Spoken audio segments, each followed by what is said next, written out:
parang may lumot na yung kalsada mga dispe dahil isang linggo na yung ulan eh,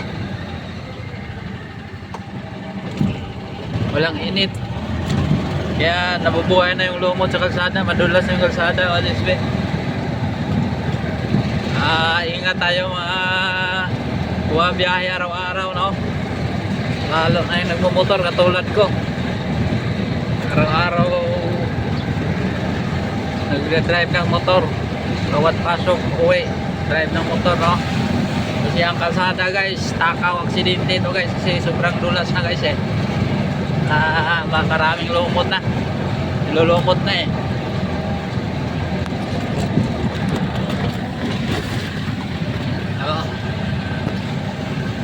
Ang panahon ngayon guys, ngayong buwan na to, ang nasa nanginig ko, nakita ko sa ano, sa weather eh, ano eh, tatlong bagyo magkasunod guys, kaya pala walang puknat yung ano ulan. Ang sabi ng weather eh, ano eh,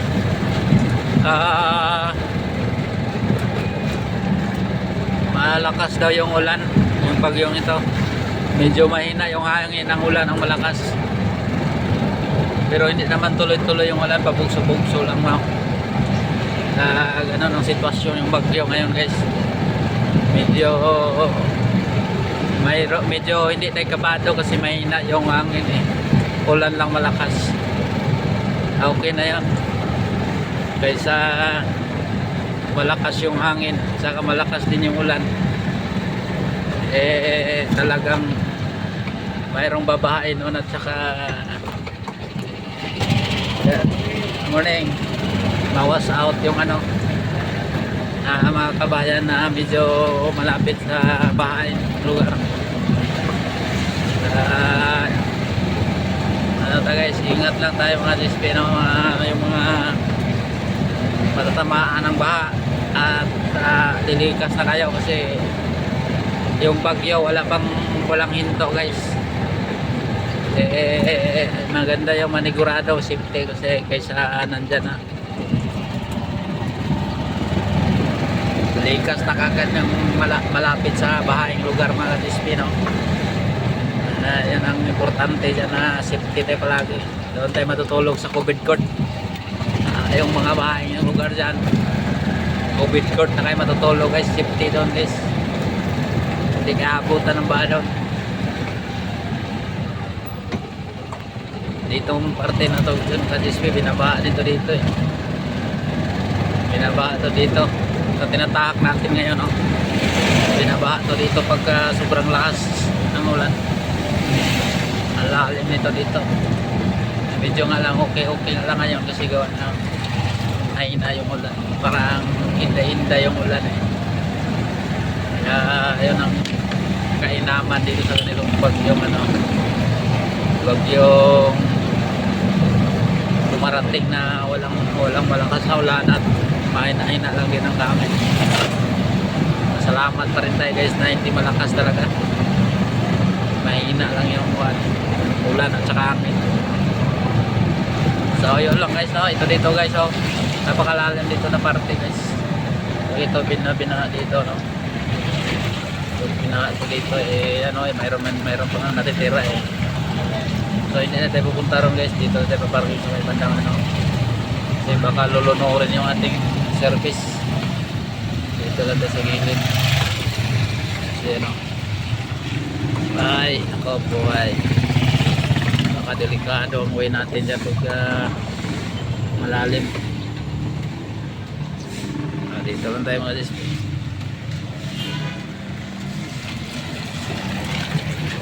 Ano ba? Malakas.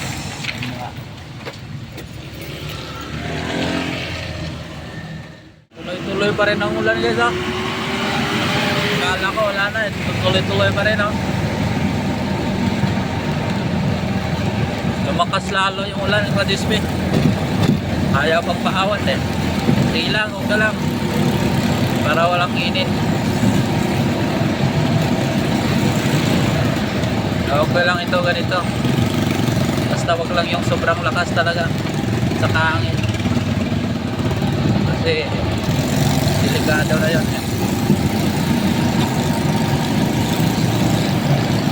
Lumakas guys, lumakas yung ulan.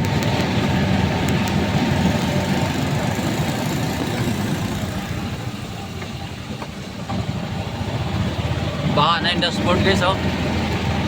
Baha na yung windshield ko pala. Windshield. Malabo na yung video. Malabo na yung kalye dahil sa tubig.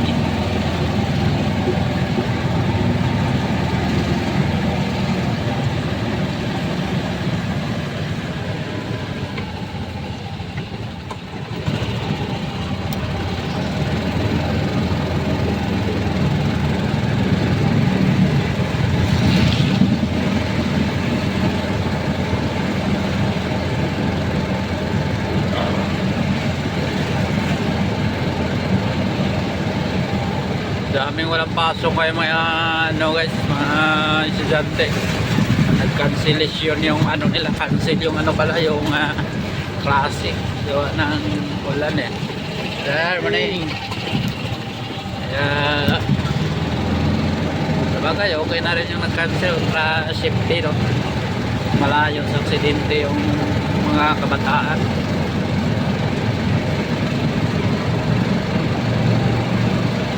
Lakas na naman guys, oh. Lakas na naman yung ulan.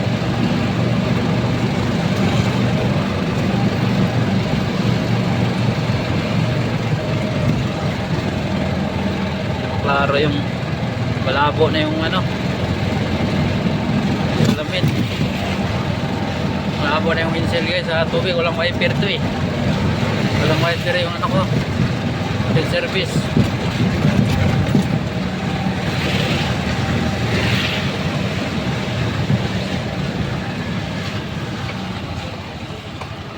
Hams.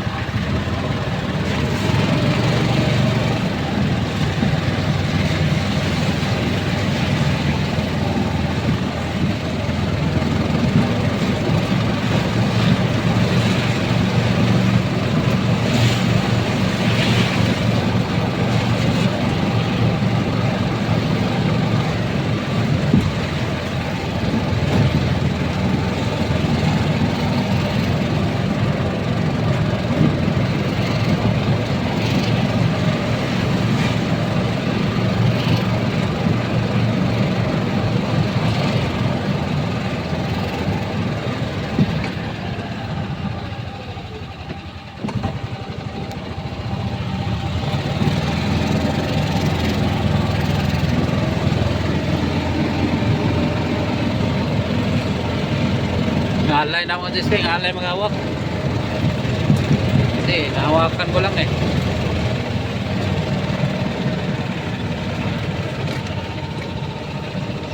Ulan pa talaga.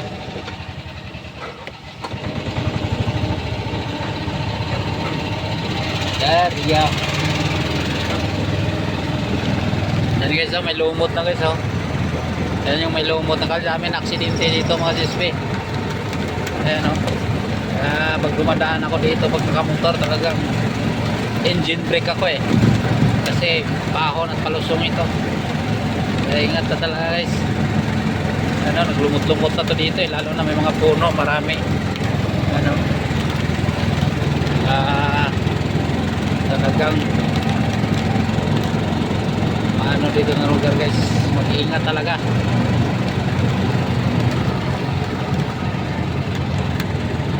Ano, tingnan yung kalsada guys, parang may mga lumot na. Ilang araw na walang init, ulan lagi.